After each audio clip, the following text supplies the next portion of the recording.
Welcome back. We are here at the Sweeney Studios. Today we're with Dr. Nich King. He's both a board-certified neurologist and who practices medicine, also an attorney who helps with medical malpractice cases at Sweeney Law Firm. So we want to talk today about the practice of medicine.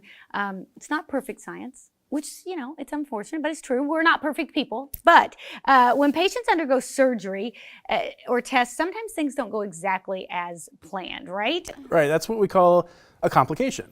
And there are different types of complications. There are complications that are known complications that sometimes even when a doctor or surgeon uses the utmost care, there can still be accidents. That happens. But then there are complications where either the doctor didn't take the requisite amount of care, maybe was a little sloppy, a little careless, and causes a complication that maybe should have been prevented. So there's definitely a difference between complication and a malpractice. So let's talk about what that difference is. Right, so a malpractice would be if a reasonable surgeon would have taken appropriate measures to prevent the complication, then, but yet your surgeon does not, that's malpractice. So if it's one of those things where, like I said, even if the best surgeon on the planet is performing the operation, they're still going to make mistakes occasionally. That's not malpractice. But if they don't do something that they should to prevent the complication, then that is malpractice. So we were discussing a little bit before we went on the air about what is a known complication and whether or not that makes it okay because it's a known complication. So is that a good defense? Hey, it's a known complication, so it's all right. Well, it's interesting. There's two aspects to that. So if there is a known complication, then one of the things that the surgeon is required to do is to prevent the complication.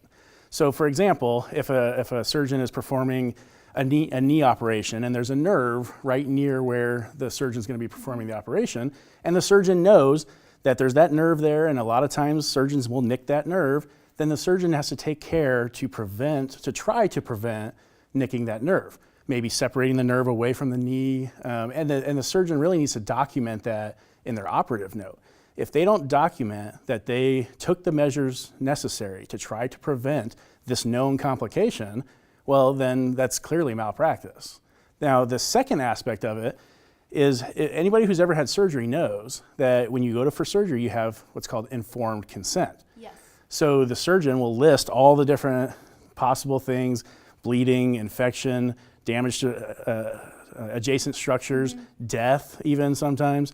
And a lot of surgeons, when they're defending themselves, basically say, well, you know, I listed that as a potential complication, and so if it happens, then I'm off the hook. Well, that's not really the case. I mean, if a surgeon lists something as a complication, but then is careless and causes that complication through their carelessness, then it's still malpractice. So what do we do if we think that we have been the victim of medical malpractice? So the first thing would be to call an attorney. Call our law firm, Sweeney Law Firm. We look at the records. I look at the records. I look at the operative note. I look at what the surgeon documented.